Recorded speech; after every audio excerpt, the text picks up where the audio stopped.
I have sent along my my art copy of Song of the Mysteries to be read by somebody else. And so just pretend in the thumbnail that that was me actually holding that book, and like I would have filmed this well before sending it out, like I probably should have, but I was still dealing with the fallout of that book and didn't get around to.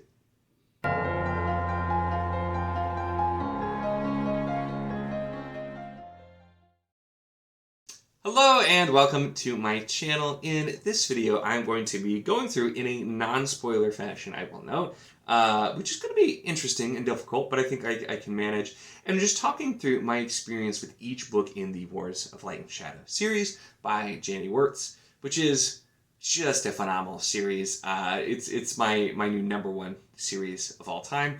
And I've done a Why You Should Read video before actually reading the last book, and so this is not quite a Why You Should Read video, but this is me kind of talking through, and so I feel like this will be good for you to know expectations, know if it's worth it, and especially since it's a longer series, just kind of let you know how I was feeling about each book. I do want to thank Joanna suggested this, and she's done a similar video on Malazan in the past, which I will link in the description. And so she suggested this, and I'm like, that's a really, really great idea. Definitely wanted to do it and talk through, because especially looking back now, there's a lot of things that have changed, especially after actually finishing the series as well. And so let's talk my initial thoughts and how they may have changed as well too. So starting off with, of course, The Curse of the Mist Wraith, which is the first book in the Wars of Light and Shadow. Man, I love the art on these so much, which is also done by Jandy Wirtz for the record. So this is the first book, and this is the one that by far my thoughts have changed the most on, because this is a good book. This is really solid. It's a good start to a series. It sets up the world is interesting. The characters are compelling. But when I read this, my big complaint, which is so funny in retrospect, was that there is a particular thing here, a particular problem.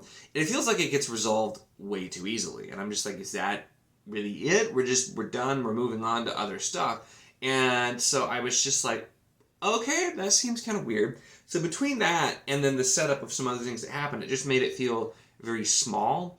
And it makes it also, it made it come across as very, oh, this is just your run-of-the-mill traditional type of fantasy in some ways, because you already kind of, it presents that way, which is on purpose, the Wars of Light and Shadow, good versus evil, dark versus light. Although you quickly see in the narrative, it's not quite that, but there was this one thing that just felt like we're just kind of wrapping that up a little too easily. And, oh my gosh, looking at it now, absolutely not wrapped up. There are so many events in this book that are still incredibly relevant and still incredibly involved in what's happening up until the very final book. There also is so much in this book that you don't honestly appreciate or recognize or know yet, because you haven't gotten there. And I will talk more about that as we get into talking about some of the later books, especially the last book as well. But that's kind of the thing I wanted to know, because when I read this, I enjoyed it. I liked it, but I was not fully like, oh my gosh, this is amazing, because I had some complaints, but then as I continued and I realized that everything was going to be addressed, and that the scale of it and the way that it was presented is on purpose, that really, really changed my thoughts of this one over time, and is why I can't wait to reread it. I forgot to mention, I was also asked to rank the books, which, oh my gosh, is going to be super, super difficult to do. So we're going to try and do that at the same time. I'm going to talk about each book. As I'm kind of reminiscing about it, I'm going to try and put it in order and see, and we'll see how that goes as well. It's going to be so difficult. Next up is Ships of Merrier, Book 2. Once again, absolutely love the art on these. Now this is the hardcover version. In paperback, this is split between two books, The Ships of Merrier and The War Host of Asmark, so this is both. And I think, honestly, even though it is intended to be one book, the two parts are both very strong. And I feel like part of the reason having both of those in one volume is why this one is, and I can't say it's my favorite, but this is the book where I fell in love. And I absolutely love it. And there's so much that happens here that's fantastic. So this definitely goes above Curse of the Mist Wraith, 100%. With it. But so in this, we have Ships of Merrier, which has a lot of quiet and beautiful moments in it. And then War Host of Asmark, where we're really, really having some brutal moments and things involving war and fighting and that type of thing as well. And it's between the two, the contrast you get quite a lot is also just absolutely showing where you go, because you will see supreme beauty in the series. You'll see darkness and brutality in the series. You get bits of all of that, and especially we're starting to really get to know our characters a bit more. This one, as you can see, has Arathon on the cover, and we are following him quite a lot in this one as well. But it's so much, some of the side characters that are introduced here as well, that are just, they start off with really small roles, but the way that you get to know the character and some other characters as well through the events that are happening, and then just the climax of Warhost is just stunning. This is the book where I knew I was really on to something special here, because I absolutely loved it. It is very long, because like I said, that's why it was split. So most people are probably reading it as two, but it was absolutely worth it. As I was reading this, immediately after reading it, I just wanted to go back and reread this book. This is where the reread urge started, because I loved this so much. So it's hard to put anything above this. There's got to be some. Just, I know there are, because I'm thinking about other things that I absolutely love. But it's just it's such a beautiful book, and like I said, it's definitely where I did fall in love. So that gets us then to... I'm realizing other things I missed. Fugitive Prince, which is the start of the new arc. And so that we'll use that as a good segue to talk about the arc structure, because that's something, too, that not everyone may be aware of. But the series, it is 10 or 11 books if you're going with the other formats that don't have, or that have this book split. And it is set into arcs, which are pretty relevant. Curse of the Mistwraith is Arc 1, all on its own, and Ships of Merrier is Arc 2, all on its own. So that's where, you're getting, each book does definitely have, beginning, middle, and ending, but then the arcs are wrapping up bigger things. So that's where Ships of Merrier, it's split into two books, it's one arc, and it's doing quite a lot. And then Fugitive Prince starts the Alliance of Light arc, which is the longest arc. It is 5 books long. And so naturally, when you're starting a new 5-book arc and going from that route, you're going to kind of slow down a little bit. You're going to be setting up a lot of stuff. And that's certainly what you have here with Fugitive Prince. Now, Fugitive Prince is in no way a bad book. But as reading it the first time, and I don't think it honestly stood a chance with how much I loved Ships of Merrier. Like, the next book was just, I felt like, it probably was just not going to be able to, stand up to that. Also something that 100% I realized over time I'm wrong with, because Janny manages to keep just topping as she goes along here as well. But this is a slower book. We are setting up a lot of stuff. We're doing some things over time. There's some really important character stuff here as well that we're looking at, developing both main characters and side characters. But it's the start of something. And so for me, it was, this is probably going to be, it's so hard to rank any of them. And like I said, I still enjoy this. I enjoyed all of these books. But this one is like when you go to your 5-star range, it's like the lowest of the 5-star range, I guess, for me, probably. So this is probably my least favorite, which I do wonder, going back and rereading, I wonder, that it'll probably make it even more impossible to go. But I feel like I would put this, I'd probably put this toward the bottom. It's hard not. Curse is the only one I technically rated 4 stars, although it's absolutely a 5-star upon revisiting. But I'm gonna go ahead and put it there, and we'll go with that for now. So right now we've got Ships on top, Curse, Fugitive Prince, which is, this is gonna be so hard to rank, but going through there. So then I commented that Fugitive Prince is setting up a ton of stuff. So is the payoff worth it, you might be asking, because it is setting up a lot. And Graham, this is a 5-book arc, but the way that it works, which I'll talk about as I go through, there are definitely a lot of different huge events and climax points. But it all is coming from stuff that started in Fugitive Prince. So that's why it's a very important book, and in retrospect, I definitely appreciate it more. Then we get to Grand Conspiracy, which is the next book in Alliance of Light.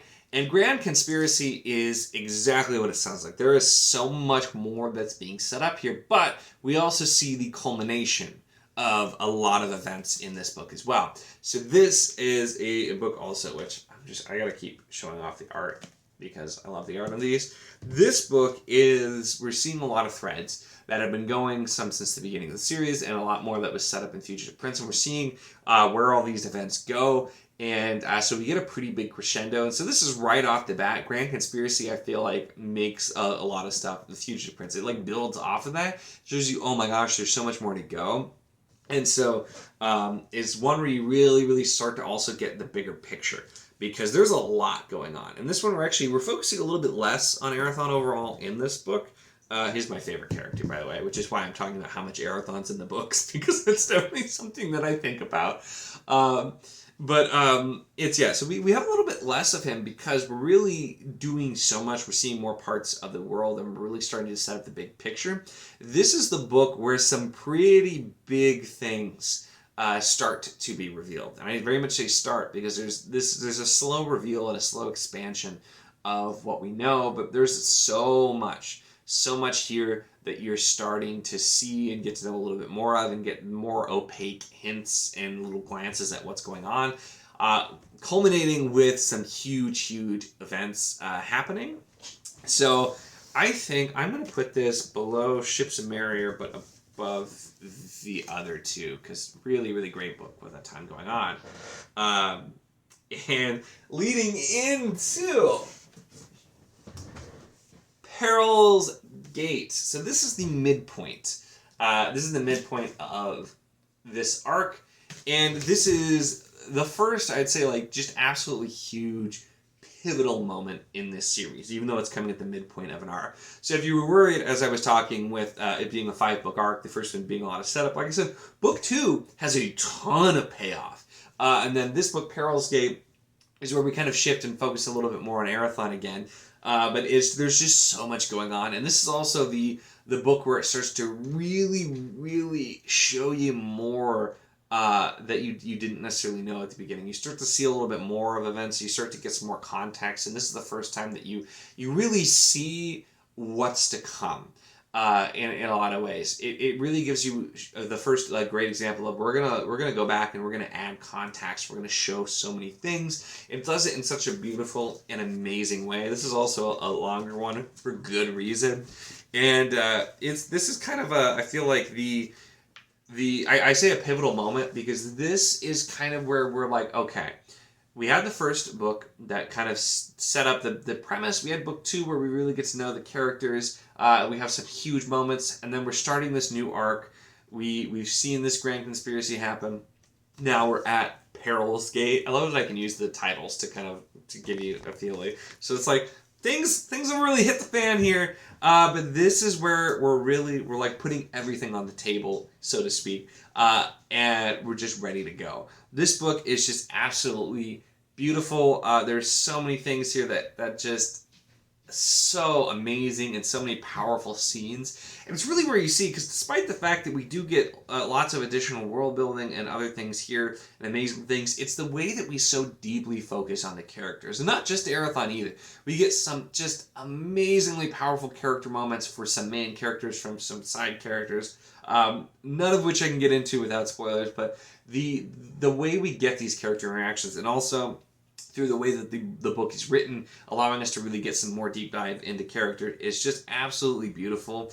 And so this is the one where I'm finally like, okay, I love Ships of Merrier, but I have to put Peril's Gate on top, because it's just such a phenomenal book. And it hurt, because Ships of Merrier, like I said, will always be that book that holds a special place, because it's where I fell in love with the series, and I just absolutely love it. But Peril's Gate is just insane. Everything that's going on here. And it's really also, it's a pivotal moment in the series, like I said, and it's also kind of the springboard of where things start to go. Because then we get to Traitor's Knot, which this is the 4th book in the Alliance of Light series. Here's some more great art here, which I really enjoy. And I was not ready for Traitor's Knot. This is, as you've seen, we're 1, 2, 3, 4, 5. We're halfway through the series, and this is how tall my stack of books is so far. So this is a big series. This is a long series. It's a lot of books, And it does move a bit slowly, as I've kind of talked about here. And from what I had heard, and from what Jandy Wirtz, the author, had said, is Trader's Knot is the pace picks up a lot. And you hear that and you're like, oh yeah, I'm sure it does. Wow, okay, but it's probably still going to be the same style. It is still the same style, but not joking about how much the pace picks up in Trader's Knot. Trader's Knot is not a particularly long book in comparison. It's a little over 500 pages still.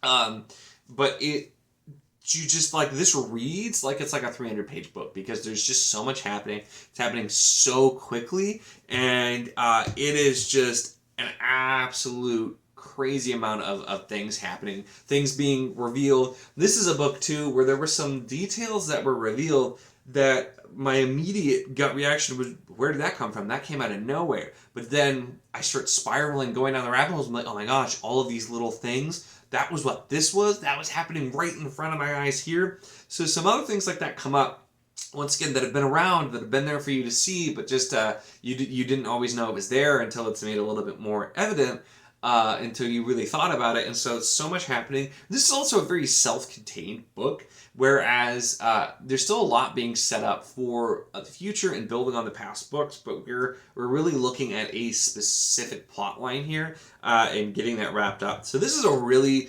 really strong book, absolutely for sure. And it really did, just like I said, picked up the pace more than I was expecting by a lot. So where do we put this? Oh, this is so tough. This is a really, I think I'm gonna put this above. I'm gonna put this above Grand Conspiracy, but below Ships of Merrier, I think, is where we're gonna go here. So we're gonna go right about like this. That's what we're going at this point. I will note too that this book goes pretty dark. There are absolutely, this I can lean on it now. I have my stack that's this high. There are some scenes in this book that are straight out of a grimdark novel, and that's something too with the series it's not, I would never call this grimdark, but there's darkness and there's some very sad things. There's moments of despair. There's a lot of that in here, and so you definitely get the gamut run there as well.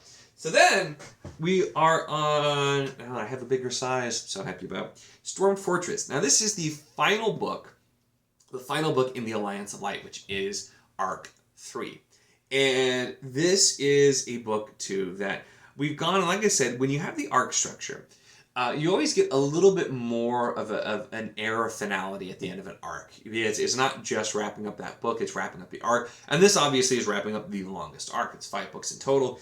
And so that's the big thing I think of here. A lot of really fantastic stuff, a lot of beautiful character moments, a lot of hard things happening. It's called Storm Fortress. You can guess what at least part of the plot line is going to be there in this book as well. Also, which this is the shift to different art style, but is still beautiful, just for the record.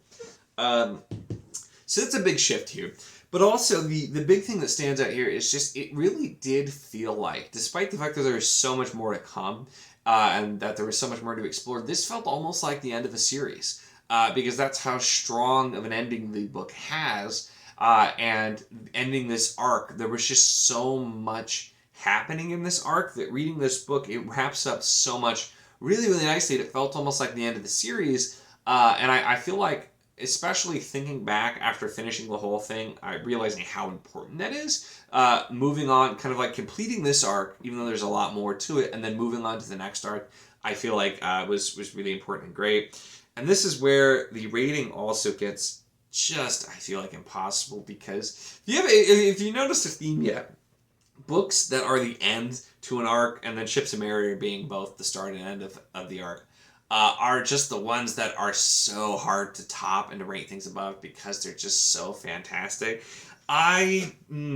Between Peril's Gate and Storm Fortress, I don't know if I can choose.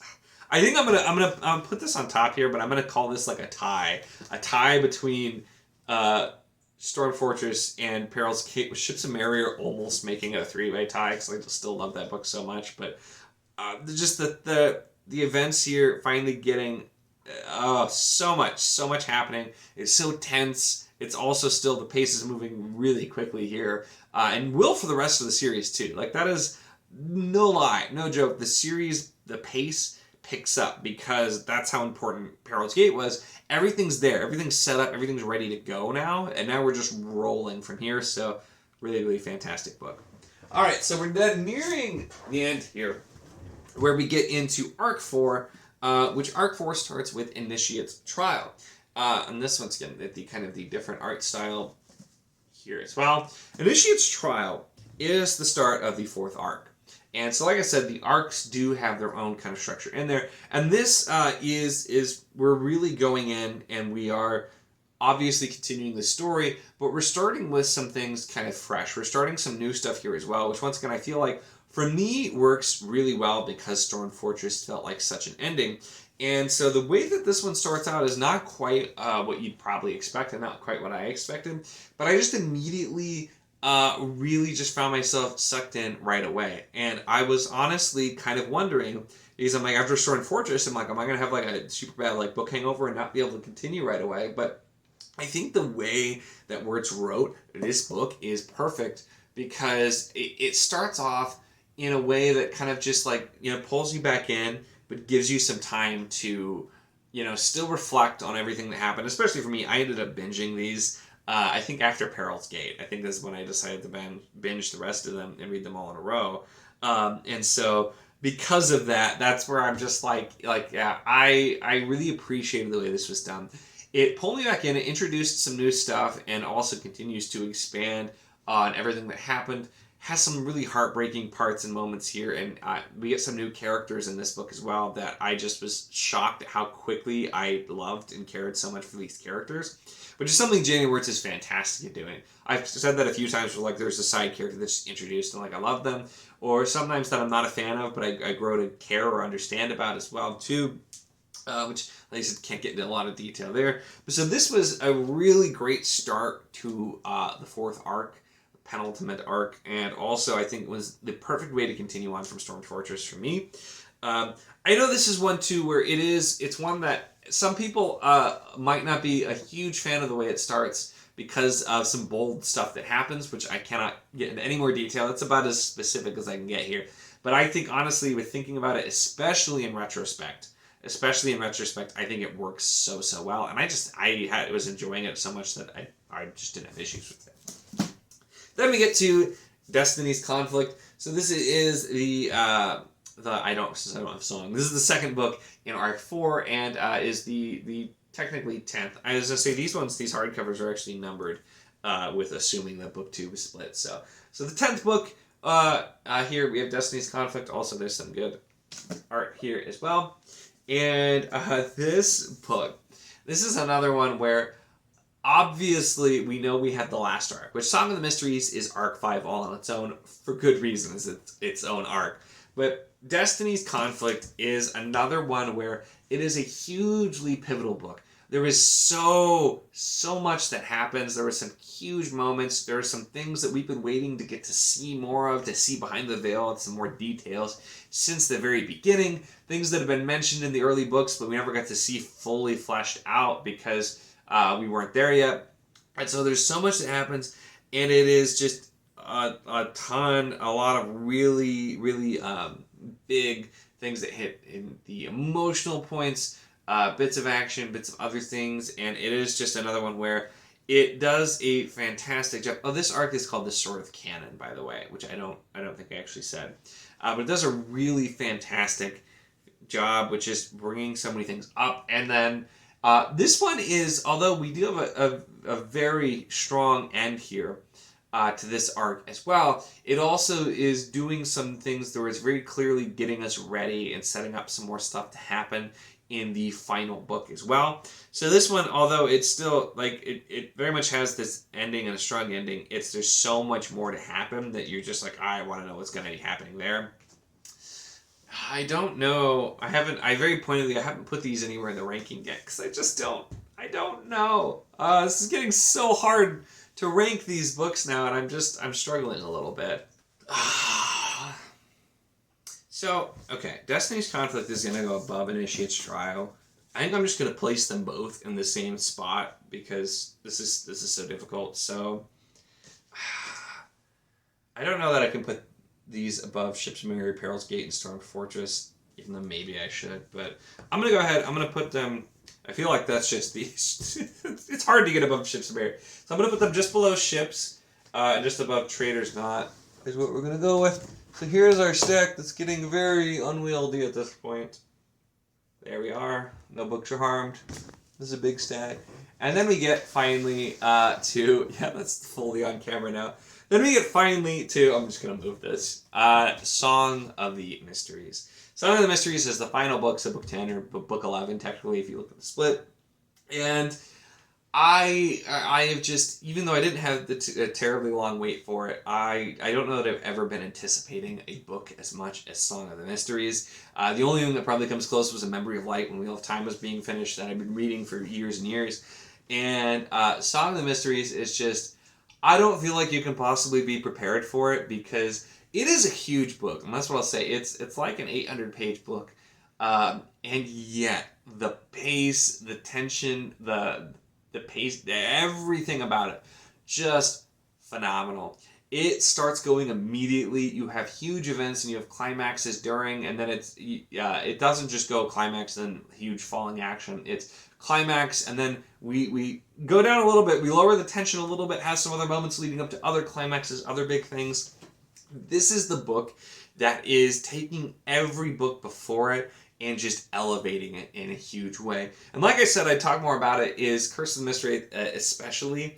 This isn't one of those things where, you know, the author's just saying, like, oh yeah, there'll be callbacks and there'll be things referencing the first book and the very last book, and it's like, oh yeah, okay, that's not a big deal.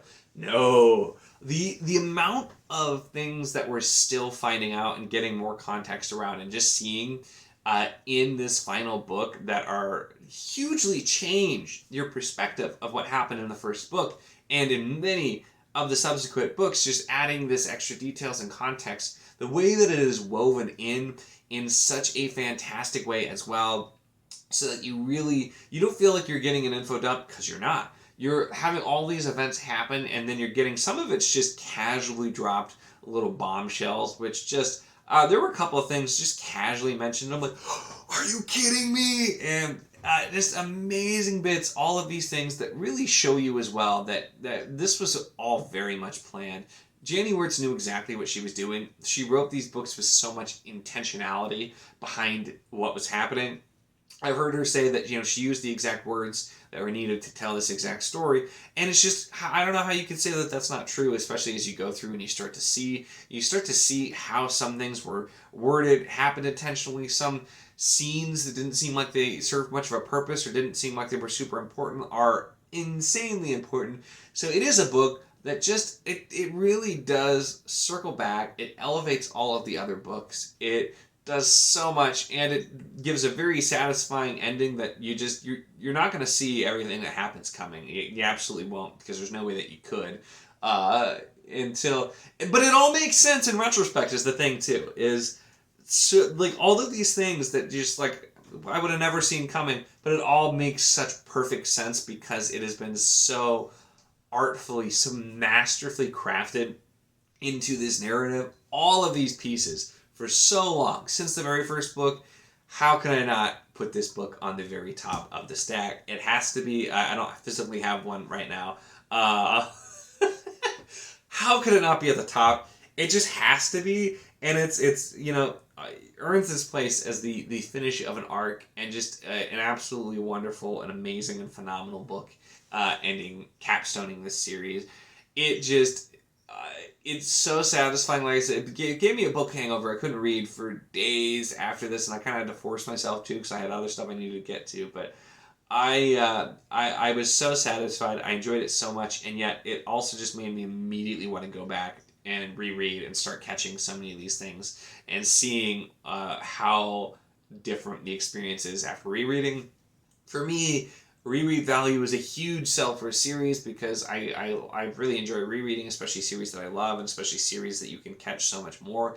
I have a feeling this is going to be one where every time I reread the series, I'm going to see something a little differently. I'm going to catch just a little bit more as well, and I'm so excited for that. So there you have it.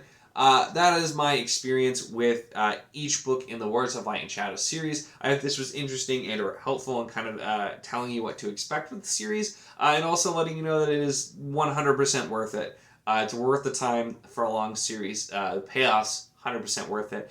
And just the mastery of this series is just so unparalleled for me, with the way it's all crafted in so many words, so many pages, so many books, and that it's all part of the plan. It's all there for a reason, and it all comes back around. Just wonderful, beautiful, and I love this series a lot, and I definitely recommend you check it out. This has been a really long video, though, so I'm going to wrap it up there. That is it for this one. Let me know your thoughts on any of the books, anything that I said. If you had very different experiences, or if you had similar experiences, I would be really curious to hear, or just if you're interested in it, or kind of what your thoughts are on any of this as well. Let me know in the comments. Make sure to give the video a like if you enjoyed it. Check the link in the description, as always, for the Wizard of the Enclave Discord if you want to chat books, whether these books, any books, really anything at all. It's a lot of fun, and we would love to have you. And of course, if you enjoy my content, make sure to subscribe.